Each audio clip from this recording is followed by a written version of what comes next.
YouTube, welcome back to my channel. My name is Dion, and this here is the crazy troll nation of YouTube. The crazy, just sometimes I do be acting a little nutty, but the crazy just enjoying your channel, enjoying the channels that you watch. And the troll part is not caring too much about what the beauty community standards of beauty are. Try not to feel like you need to use a certain brand or a certain tool or even a certain technique to get your makeup on according to someone else's standards. Rock whatever you want to rock, buy whatever you want to buy, use it however you want to use it, and just know you look good in it. Beneath all of that, here we are about self-acceptance and self-love, embracing your natural features, enhancing them when you want to and if you want to, but not feeling like you have to. Love yourself for who you are and for how you look, even without face paint on. That is the concept of the Crazy Troll Nation. I do use foul language on my channel sometimes because I do curse in real life sometimes. So if this is your first time here, now you know. This video I wanted to do, this is a story time, and this will be in my mental health playlist. Leanna Dalton's Beauty and the Soul challenge, it had to be in January because she just, was it February's or January's? I don't know. Today is March 2nd. But I remember saying in that video how it surprises me when I realize that people are listening to me. If you're new here, I do have a doctorate degree in psychology. I am officially retired, even though I do still take clients here and there. And even when I was working, I did workshops, presentations, I did classes. And even once I officially retired, I was asked in some of, I was about to say what it was, but in different conferences that I would attend, they would ask me to do a class or a workshop or a presentation, mental health related, and I would do them. And I know what I'm talking about. I was trained in it. I was educated in it, specialized education for what I did for my career. And even with that, and knowing that I'm qualified to do what I agreed to do, when someone would ask a question or ask me to, can you explain that again? It would hit me like, oh my gosh, like they're really listening. And then I would start to feel anxious. And it was really foolish because I know what I'm talking about. I know what I'm saying. And I'm careful to say things in a way for people to understand. And even like now, you notice I'm speaking a little bit slower than my makeup videos. And then I'm stumbling over my words and I'm saying stuff backwards. And then I'm saying what I really mean is, or I'm like, y'all know what I mean. You know what I mean? And so I am careful when I speak about mental health things and mental health topics to just slow myself down because I want what I'm saying to be understood in the way that I want it to be conveyed. And so when people really listen, when I realize that they're listening, I'm just like, oh shit. And then I get nervous.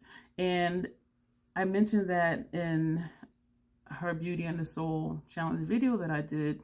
And after the video, I thought like, why? Like even now, and like in videos, and I'll say something and and I know I do encourage you all to just wear what you want to wear, do what you want to do. And when I'm showing something, a perfect example, one of quite a few perfect examples, is the Lauder Cosmetics foundation brush. I showed it one time, well, the unboxing I showed it, and then I showed using it, and Zelda commented in a couple videos after that she had ordered this brush, and I'm just like, damn, like I've showed it once, used it once, and she done went out and ordered this brush. And so, hey Zelda, and Tanya from Tanya's Beauty Box, because I'm always talking about the Fenty eyeshadow primer, she bought the eyeshadow primer, and I'm just like, whoa. And so it catches me off guard when I realize that you're listening to me.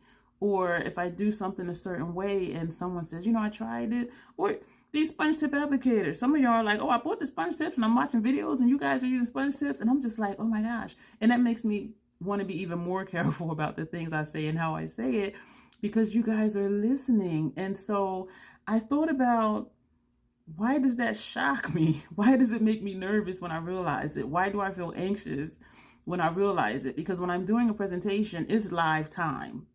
And before COVID, it was physically, you're in a classroom and there's like 30 people, 50 people, and somebody's like, hey, question. And I'm like, oh, fuck. And then I have to kind of just, not look like, oh my gosh, I have to just keep the game face on. In videos, it's different. I can edit out or whatever, and you're not, even though you're watching me, I'm not in your living room. You know, I'm on your phone or your TV or something, and so it is different. But when I read the comments, it's that same effect, like, and that's why I feel bad in some videos when I feel like I'm rambling or I feel like I'm scattered, because I don't want to be that way, but that's part of who I am. Sometimes I am just scattered and frazzled. And so, but I really thought about why does that still, why do I still have that reaction sometimes? And it's a mental health thing. And so that's why we're doing this video. And yes, I have notes here. And it's rooted in childhood. And a lot of our behaviors as adults, I'm 53. I know, right? I look good. But it's rooted in childhood, because as a child, do what you're told, don't ask questions, be seen and not heard. So I felt like my thoughts, my opinions, and my words didn't matter because I was not listened to. And I was always inquisitive. You know, I'm like 7 years old. Why this? Why that? And kids ask why a lot. And depending on who the person is that you're asking, they may explain it to you, or they may say, stop asking questions. Even now at the age of 53, one family member in particular, she'll tell me, you think too much. And I'm just like, am I supposed to be an airhead? Like, so even as an adult, I get shut down. And it's just like, are my thoughts not valid? And so it does stem from childhood and childhood learned behaviors, because I tried to learn to not ask questions. I tried to learn to just, if I didn't like something, just keep it to myself. And then as I got older, like teenage years, I'm like, wait a minute, if I have a question, I feel like I should get an answer. Like, right? Like, I'm just trying to understand. And, you know, being shut down a lot, it was a learned behavior of people aren't going to listen. They're not going to care. You know, keep my thoughts to myself. You know, what I have to say really isn't important. And all of those are lies. Your opinions, your experiences, your thoughts are valid, and your voice is worth being heard. And if you're not being heard, speak to someone who will hear you. Like that one particular aunt that always tells me I think too much. Guess what? I don't talk to her that often. Or when I do, it's just like, hey, how's your day? We don't have any deep intellectual conversations, none whatsoever, because I know she's going to shut me down. And then I'll just be looking at her like, why am I even talking to you? Because I know this is how you are. And so that I had to learn just to not really go deep with a lot of people, which is unfortunate. But as far as the basis of feeling like, oh my gosh, they're listening, it does stem from childhood, as I said, not being seen, not being heard, being shut down, stop asking questions, you think too much, you talk too much. And so the key is, as an adult, is to retrain your thoughts. If someone tells you, oh, you think too much, I said to her one time, and of course she did not have an answer. And so I was laughing inside, not out loud, but inside. She was saying something, and I said, well, why? Because she was like, well, I don't like this one, I like that one. And I said, why? I said, why do you like this one and not that one? Because to me, the items were so similar. So I'm thinking, like, is it the color? Is it the way it's formed? Is it the stitching? Like what? And so I said, well, why you don't like that one? And she was like, you think too much. You ask too many questions. And I said, and I almost shut down. I did. And I'm like, you know what? No, that day and age is over. Like, I am good and grown. I'm over 50. I'm not your little niece anymore. And I said to her, well, I guess I can, you know, act like an airhead, but then I wouldn't know where the line is between playing dumb and not really knowing anything versus asking questions. And then I looked at her. I said, so where would that line be? And she got quiet. And she said, and then I said, well, maybe that's me thinking too much to even ask you that question. And she just looked at me. And then she said, well, I'm not saying being an airhead. And I said, so the question is still the same. How do I know where the line is between being an airhead and not asking too many questions? She didn't have an answer. And I've learned over the years, if someone shuts you down, that's not a you issue. That's their issue. And what I realized is that when people shut me down or say I ask too many questions, it's because they don't have an answer. They haven't thought about the answer. She said, why would somebody want to have a tiny house? That's stupid. Because she has 5 bedrooms and her house is almost like a convalescent home. If you're sick or elderly or need help, she'll be like moving to one of her spare bedrooms. And I'm just like, I ain't about that life. Like, and she was a nurse, you know, by trade. But I'm like, you're older now, just enjoy life. But her house is full, and everyone in the house has an ailment or disability, and they're getting services from Medicaid or Medicare. Like, it's just, I told her, I said, your house is a convalescent home. But I said to her, I said, it's not stupid for somebody to want a tiny house. I said, look at me. I'm unpartnered. I don't have pets. I don't have children. What do I need a 5-bedroom, 2-floor, 3-bathroom house for? Why? She didn't have an answer. So it wasn't a me issue, it was a her issue. And in a way, I guess it could be mean, like when I ask certain questions, because I know she doesn't have an answer. And so I found that if they say I think too much, it's because they don't want to think what the answer is. And a lot of people do just say stuff without really thinking. And so when I think and have a question, they tell me I think too much. And I'm over it. It's like, I have a voice. And so I had to retrain my thoughts and say, my questions are valid. If somebody asks me a question, it's because they want to know an answer. They want to know my thoughts. They want to know my perspective. They want to know my opinions. And it's okay to give that. And I also had to acknowledge that my voice is worth being heard.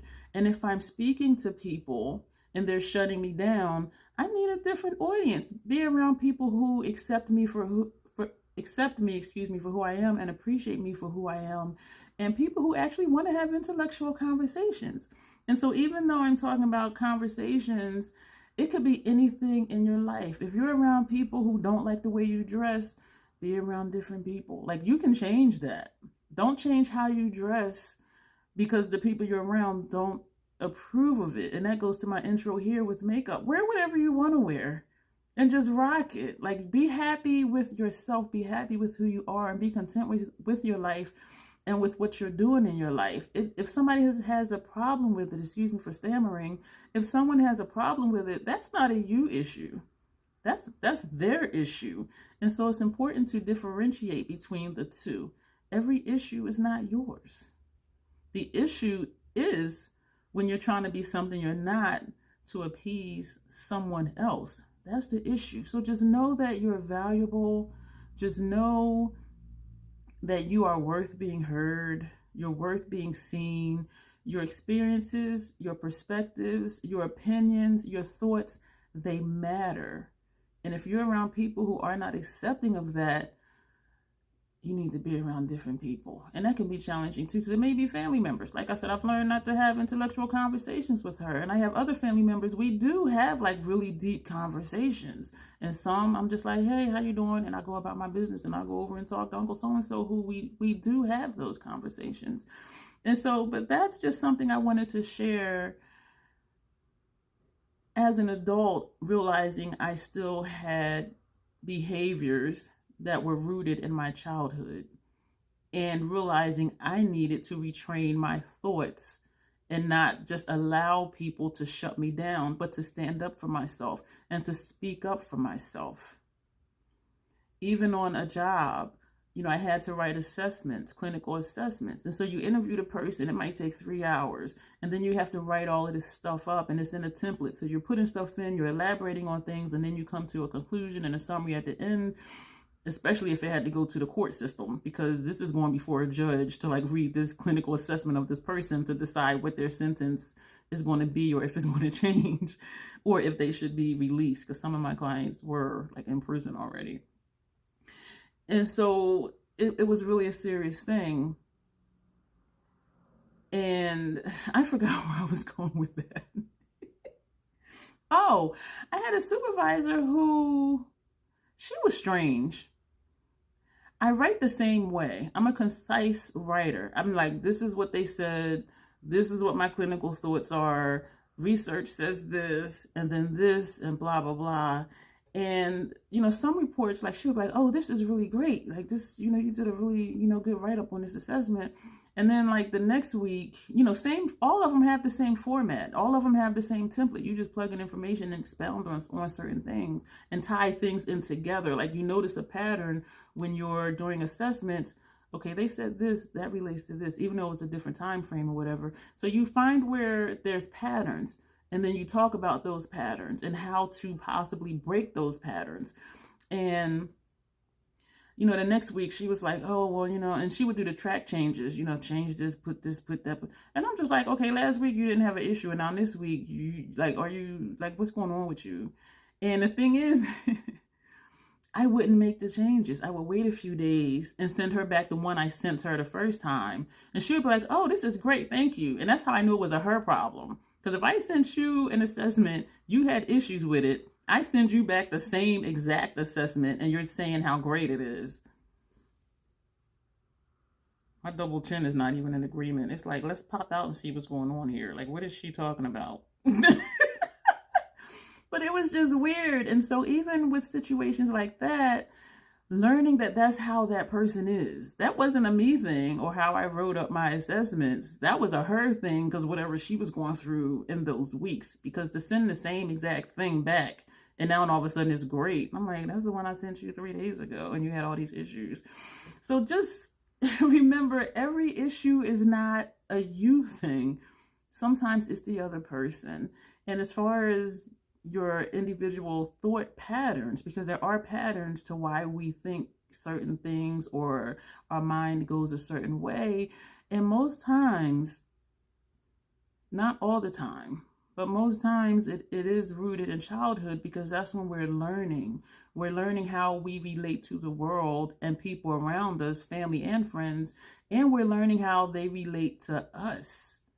And we learn different behaviors to fit in and to be accepted, even if we don't really like how we are acting. It's like, well, they like me, so I'm gonna stay this way so I can have this group of friends. And then we grow up and we look around one day and it's like, why are all my friends assholes? I don't like not one of them, because we've learned to just do things to fit in. And again, it goes back to my intro here, even just for makeup. Like, just be who you are, own who you are, love yourself for who you are. That's the bottom line. And if you're around people who are not accepting you of who you are, you need a new group of people. And it's hard. It is hard because we want to have friends. We want to be like, we want to be social. And I will tell you something. My circle is so friggin' small, but it's strong because there are people who we love each other for who we are, regardless, the good, the bad, and the indifferent. And if I do something that's out of character, they will call me out on it, be like, yo, yeah, you said such and such, and that's not you don't usually say stuff like that. Like, are you okay today? And then I'll be like, well, what did I say? And not to challenge or argue, but I say stuff sometimes and I'm just like, even in videos, I'm like, wait a minute, what'd I say? From 1 minute to the next, I'm like, did I just say that? And I'm like, huh? And because they know me and they know I'm not challenging them, they'll say, well, you said such and such. And I'm like, did I really? And when they tell me, in my mind, I'm like, yeah, that's not, I don't even think that way. Like, why, you know, just like the supervisor, just going through something that day or that moment and stuff just comes out of my mouth or whatever. And so it's important to surround yourself with people, even if it's just a handful of people that love you for who you are, they accept you for who you are, and they will challenge you when they realize you've said or done something that's not in your character. And they know what your character is because they know you and they love you for it. And so I'm going to end this here. Let me know if this was helpful. Let me know if you would like me to continue doing videos like this. I know this is a makeup channel. I have a mental health channel, which is very much neglected. And I know, well, I think most people who come here are here for makeup. And so let me know if you do want me periodically to do a video like this, just talking about what I've learned and what you may benefit from retraining your thoughts so that you can love yourself more for who you are. And that is the bottom line. Self-acceptance, self-love, because that is the Crazy Troll Nation way. Thank you so much for being here. And feel free to share this with whoever you think would find this helpful. If you like it, like it. If you didn't, thumb down. Comments are always welcome. If you're here and you enjoyed this video, I have a lot of playlists that you can browse through. Feel free to subscribe. And you all will see me in the next video. Thanks.